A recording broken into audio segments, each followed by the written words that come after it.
Feels like it was about 10 years ago. I was interviewing for one of my first positions as a manager at a senior center to be over the Alzheimer's unit. And during the interview, the administrator asked several kind of what I consider inappropriate questions about my relationship status to ascertain if I was going to be able to be a manager of that particular unit, things like what will your husband say, that sort of thing.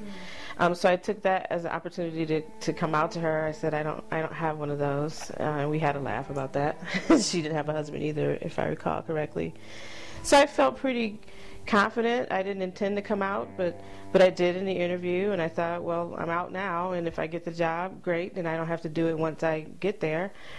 And so I did get the job, and things went pretty well for a while, but then I started dating someone at the center, and quite openly, since I was already out. And that's when some really discriminatory things started to happen on my unit. I started to receive a lot of hate mail, a lot of hate voicemail, things like, we don't want a dyke working here.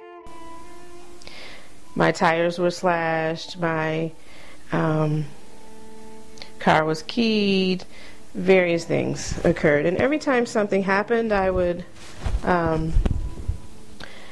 to the administrator, report what happened to her, and we'd have kind of these symbolic conversations about diversity and how that's intolerable behavior, but nothing would change. And on one particular day, I remember it was May 12th, but I don't remember the year. It was just a strange feeling on my unit. Folks were kind of standing around laughing, and I'm kind of redirecting them, and they're being really kind of openly defiant and disrespectful to me. And I was called to the administrator's office. And again, I can recall walking down the hall to the administrator's office, and folks are kind of like looking out their door, looking at me, whispering. It was a very uncomfortable feeling. I had no idea what was happening. The administrator was visibly uncomfortable, but I can recall her, it appeared that she pulled some strength from somewhere, and she said, so today's your last day, kind of like that. And I remember wanting to cry, but was aware that there were people around me. And so I didn't, and I asked her why. I'm still thinking this is performance related. And she says, well, you know, and she stumbles, and she says, well, cause you're gay. And so then I start speaking to, now as I look back, I think I was giving her evidence of me doing a good job. So as I sometimes think about that experience, I feel like I was pleading for my job, and that's the only part of the experience that pisses me off, because I wish I had just said, okay, fuck you, kiss my ass, or whatever. But I didn't. I started saying, but look at this, and started naming things that I had done. And she's shaking her head, I know, and she pulls out a letter, and it's on the company letterhead, and she says, you know, but we can do this. We can, and if we didn't know, we wouldn't be able to do it, which was shocking to me. Like, I just remember going, really? No, you can't, like, to myself. I logged it in my mind somewhere. Check on that. That doesn't sound right. That's not fair.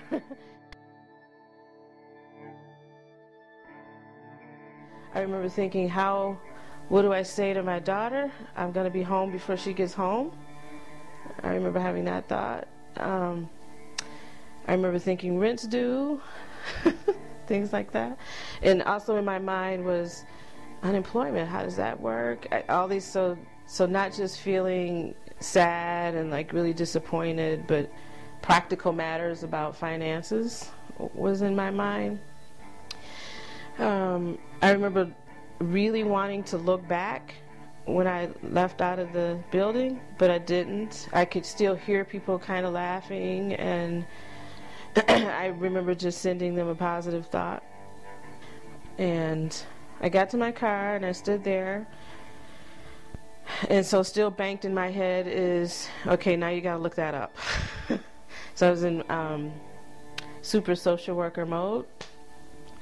But I had already been doing some, what I consider kind of minimal activist work.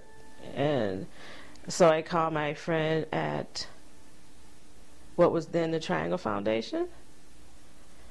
And I say, Sean, guess what just happened to me? And he's like, oh man. And he's real empathetic, but I could tell he's holding back something.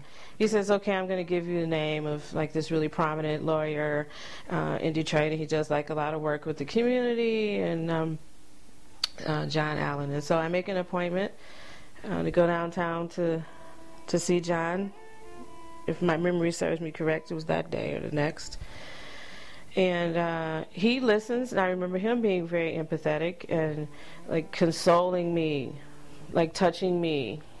Are you sure they said that? And I show him the letter, and he goes, wow, that's pretty direct. And we have some conversation about the rarity of folks putting that in writing, he says. And he tells me to hold on to the letter.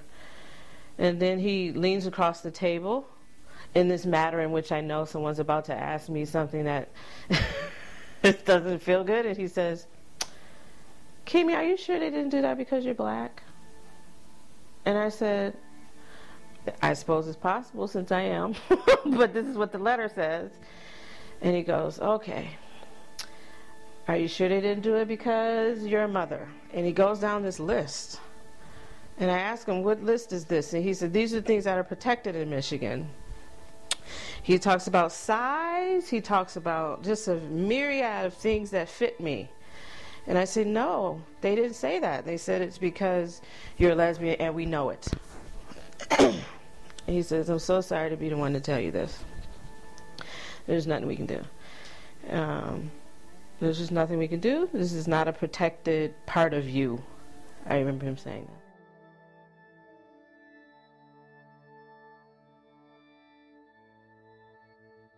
Still go to the Elliot-Larsen Act, and I show it to folks. No, this is true. So I try to do a lot of education in the classroom now. Mm-hmm. That's where my activism is. It's just wrong. So hopefully we'll do something about that. Yeah. So since so many of us are so like, really? You would think that the law would be amended. Kudos to the campaign.